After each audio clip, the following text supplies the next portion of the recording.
نبی پاک صلی اللہ علیہ وسلم کی حدیث ہے مسلم میں طبرانی میں، حضور نے فرمایا آؤ میں تمہیں پچھلے زمانے کے ایک ایماندار نوخیز ولی اللہ کی بات سناؤں۔ پچھلے زمانے حضور نے فرمایا پچھلے زمانے میں ایک بادشاہ جادو کے زور پہ حکومت کرتا تھا۔ جب وہ ایک جادوگر اس نے رکھا ہوا تھا تو جادوگر اس کو جادو بتاتا، وہ جادو کے زور پر حکومت کرتا۔ جادوگر بوڑھا ہو گیا تو کہنے لگا بادشاہ کوئی نوجوان میرے پاس بھیج دے، اب میں بوڑھا ہو گیا ہوں میرا پتہ کوئی نہیں کب مر جاؤں۔ ایک نوجوان کی ڈیوٹی لگائی، بڑا زیرک سمجھدار، اپنے رعایا میں سے چن کے جو ذہین فطرت مزاج بچہ تھا وہ اس نے لگایا۔ اللہ کے محبوب علیہ الصلوۃ والسلام فرماتے ہیں بچہ جادو سیکھنے لگا، وقت گزرنے لگا۔ بچہ جب جادو سیکھنے جاتا تو رستے میں ایک راہب بھی تھا جو انجیل جانتا تھا، وہ اللہ اللہ سکھاتا، لوگوں کو حضرت عیسیٰ علیہ السلام کی تعلیمات سے آگاہ کرتا۔ اس نے دیکھا کہ یہاں بھی لوگ اکٹھے ہیں تو وہ بچہ اس راہب کے پاس بھی اٹھنے بیٹھنے لگا۔ اب جب اس کے ساتھ اس کی گفتگو بڑھنے لگی تو اس کو باتوں میں لذت آنے لگی۔ اس نے راہب نے پوچھا کہ تو کون ہے اور کس طرح سے آیا ہے، کیا تیرا معاملہ ہے؟ اس نے کہا جی میں جادو سیکھنے جاتا ہوں، آپ کی باتیں مجھے بڑی اچھی لگتی ہیں۔ اس نے کہا دین سیکھ، جادو سیکھنے والے کافر ہو جاتے ہیں، قرآن و حدیث سیکھنے والوں کو اللہ کامل ایمان عطا فرماتا ہے۔ فرمایا یہ سیکھ۔ بچہ بیٹھنے لگا، اس کے پاس آنے لگا، باتیں دل میں گھر کرنے لگی۔ ایک وقت آیا کہ مسلمان ہو گیا، اور مسلمان کیسے ہوا؟ بچہ کہتا ہے میں تجربہ کر کے ہوا، اب میں تھوڑا سا وقت جادوگر کے پاس بھی جاتا اور باقی سارا وقت وہاں بیٹھتا۔ میں ایک دن جا رہا تھا تو رستے میں اژدہا تھا، بہت بڑا سانپ تھا، رستہ روک کے کھڑا تھا۔ یہ حضور نے بیان کی حدیث۔ نبی پاک صلی اللہ علیہ وسلم فرماتے ہیں بچہ کہتا ہے کہ رستے کے اندر سانپ ہے، رستے بند ہے، لوگ چھتوں درختوں پہ چڑھے، ہراش ہے۔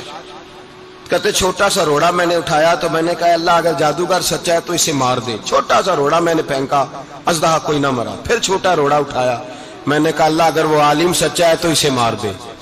اب جب میں نے روڑا مارا تو اژدہا مر گیا۔ میرے اندر سے گواہی آئی نہیں دین کی باتیں سچی ہیں، نہیں قرآن کی باتیں اسلام سمجھانے کے لیے عرض کر رہا ہوں، اگرچہ اس دور میں انجیل تھی۔ اللہ رسول کی باتیں اچھی ہیں۔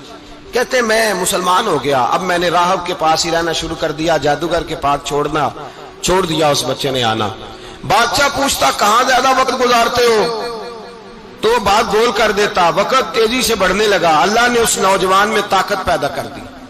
اب وہ اس کے اندر نا اللہ نے توانائی روحانیت پیدا کر دی، ابھی جوان ہے، 14-15 سال عمر ہے۔ اللہ نے اب جو بیمار بھی آتا وہ دعا کرتا تو اللہ صحت عطا کر دیتا، جو بھی آتا۔ بادشاہ کا ایک درباری تھا، بادشاہ کو پنکھا جلتا تھا، وہ اندھا ہو گیا، کوئی ایسی تکلیف آئی کہ نابینا ہو گیا، بڑے علاج کرائے شفا نہیں ہوئی۔ کسی نے اس بچے کا پتہ بتایا کانوں میں، اس کے پاس گیا تو بچہ کہنے لگا شفا تو ہو جائے گی پر کلمہ پڑھنا پڑے گا، مسلمان ہونا پڑے گا، جس پیغمبر کا میں غلام ہوں تجھے بھی بننا پڑے گا، دین پہ عمل کرنا پڑے گا، اللہ شفا دیتا ہے۔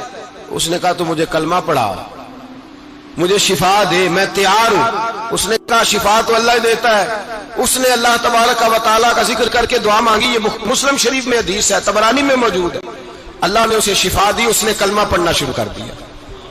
یہاں ایک نقطہ لکھا ہے ہمارے علماء نے، کہتے ہیں جب اللہ ولایت عطا کرتا ہے نا تو یہ سفید بالوں والے کا حصہ نہیں ہوتی۔ اگر جوانی میں کوئی آدمی توبہ کر کے تصوف کے راستے پہ چلتا ہے تو سب سے زیادہ ولایت اللہ اسے عطا فرماتا ہے، سب سے زیادہ ولایت اس کے پاس ہوتی ہے۔ ابھی اس کے بال کالے ہیں، چڑھتی جوانی ہے، دعا کی تو اللہ نے، اور حدیث پاک میں موجود ہے کوڑے آتے تو شفا یاب ہو جاتے، اندھے آتے تو شفا یاب، برس والے آتے تو اللہ سے دے۔ جوان ہے، بادشاہ کے پاس وہ واپس گیا، وہ جو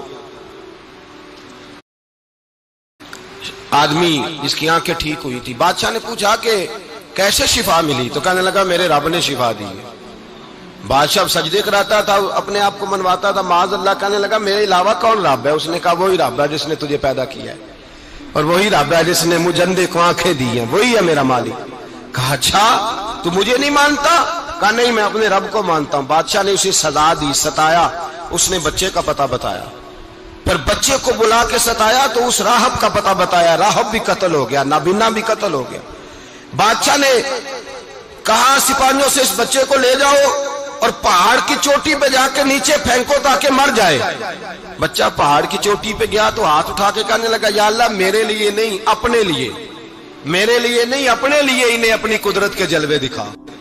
میرے لیے نہیں، اللہ کے بندے اپنی جان بچانے کی دعائیں نہیں مانگتے، اپنے لیے انہیں اپنی قدرت کے جلوے دکھا. یہ دعا مانگی، جتنے لوگ ساتھ آئے تھے وہ سارے زمین پہ گرے اور سب مر گئے، پہاڑ سے گر کے مر گئے. بچہ واپس سیدھا بادشاہ کے پاس کہنے لگا لو بھائی میرے رب نے مجھے بچا لیا ہے.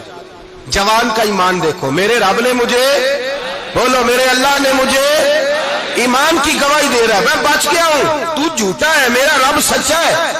اس نے کہا لے جاؤ اس کو دریا میں، کشتی میں بٹھاؤ، بیچ دریا کے جا کے دھکا دے دو.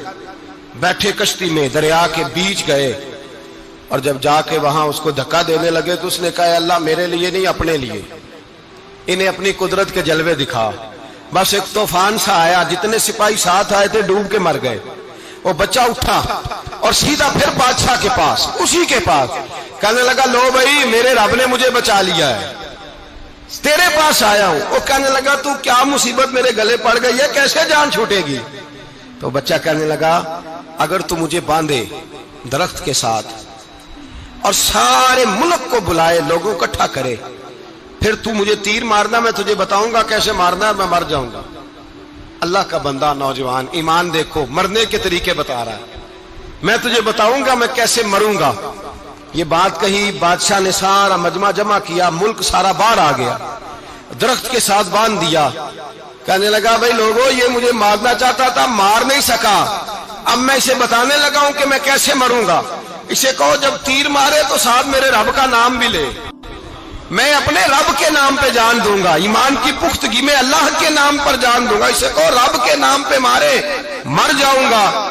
بادشاہ نے اللہ کہہ کے تیر مارا، پیشانی میں لگا، بچے کی روح پرواز کر گئی. جتنا مجمع کھڑا تھا سارا کلمہ پڑھ کے مسلمان ہو گیا، سارے مسلمان ہو گئے سارے. میرے رسول پاک سید عالم صلی اللہ علیہ وسلم نے نوجوانوں کو بتایا جب تمہارے اندر ایمان کی قوت آئے گی تو اللہ تمہاری مدد کرے. فرمایا وہ نوخیز ولی تھا، ابھی جوان رانا تھا، ابھی اس کی پیشانی پر جوانی کے آثار تھے، لیکن اس نے اللہ کو راضی کیا، رب کریم کو راضی. ولایت کا مطلب بڑھاپا نہیں، ولایت کا مطلب وہ نہیں کہ جب بڑا لمبا وقت گزر جائے تو پھر آدمی آئے کہ نہیں اب کیا کرنا ہے، اب مسجد ہی ہے، اب تو اس کے علاوہ گزارا ہی کوئی نہیں. تو اس وقت کا آنا اللہ کی بارگاہ میں قبول تو ہے، لیکن شاباشی اسی کو ملتی ہے جو جوانی کا وقت آئے، جو عین اس وقت آئے جو وقت میرے رسول پاک علیہ السلام کے غلام عبداللہ ابن عمر، حضرت عبداللہ ابن عمر رضی اللہ تعالیٰ عنہ فرماتے ہیں کہ میں نکلا، مجھے سفر کے لیے جانا تھا، تو تھوڑی سی کھجوریں، تھوڑا سا سرکہ، ایک شہد کی بوتل، چیزیں میں نے سفر کے لیے ساتھ رکھ لی. میں جب مدینے سے باہر صحرا میں نکلا نا تو رمضان نہیں تھا، غیر رمضان تھا. میں نے ایک نوجوان کو دیکھا بکریاں چرا رہا ہے، بکریاں چرا رہا ہے. اے جوان، آپ فرماتے ہیں اس کا چہرہ بڑا نورانیت والا، گرد پڑی ہوئی پر بڑا حسین. فرماتے ہیں میں نے اس کو کہا کہ آ جاؤ کھانا کھا لو، روزے بھی نہیں تھے. کہنے لگا نہیں میں نے روزہ رکھا ہوا ہے. فرماتے ہیں میں نے کہا پتہ کروں کہ نیرا نیک ہی ہے کہ پرہیزگار بھی ہے. نیک وہ ہوتا ہے جو نماز پڑھے روزہ رکھے، پرہیزگار وہ ہوتا ہے جو گناہ سے بچے، وہ پرہیزگار ہوتا ہے. کہا پتہ کروں پرہیزگار بھی ہے کہ نہیں. کہتے میں قریب گیا تو میں نے جا کے اس کو کہا بھائی تیری بکریاں بڑی پیاری ہیں، میرا دل کرتا ہے ایک بکری مجھے دے دو. کہتے وہ جوان، غربت بھی، پریشانی بھی، پر دامان توکل کی یہ خوبی ہے کہ اس پر پابند لگے ہوتے ہیں، دھبے نہیں ہوتے. غربت ہے. کہا جناب ایک بکری دے دو. آنے لگا جناب بکریاں میری نہیں، بکریوں کا مالک کوئی اور ہے. کہتے میں نے آزمانے کے لیے کہا کہ بکریوں کے مالک کو کہنا ایک بکری بھیڑیا لے گیا ہے، کہہ دینا بھیڑیا لے گیا ہے. تو کہتے اس نے میری طرف دیکھا، گرد سے اس کے بال لٹے ہوئے، آنکھوں میں روشنی، چہرے پہ اطمینان، لب و لہجے میں ایمان کی طاقت. نوجوان کہنے لگا حضور بکریوں کے مالک کو تو کہہ دوں گا بھیڑیا لے گیا ہے، جب عرش کا مالک پوچھے گا تو کیا جواب دوں گا، اللہ کو کیا جواب دوں گا. کہتے ہیں میں کانپنے لگا اس کی بات سن کے. واپس آیا، جو کام نکلا تھا وہ چھوڑا، واپس لوٹ آیا. میں نے پتہ کیا کس کا غلام ہے، پتہ چلا فلاں آدمی کا ہے. کہتے میں نے پہلے غلام خریدا، پھر پتہ کیا تیرے پاس بکریاں کتنی ہیں، اس نے کہا 400. کہتے میں نے مالک سے ساری بکریاں خریدی، پھر غلام کو بلایا، پھر وہ بکریاں تحفے میں دی، تحفے میں کہنے لگا حضور یہ سارا کچھ مجھے کیسے ملا؟ میں نے کہا تیرا ایمان بڑا پختہ تھا تو میرے رب نے تجھے انعام عطا فرمایا۔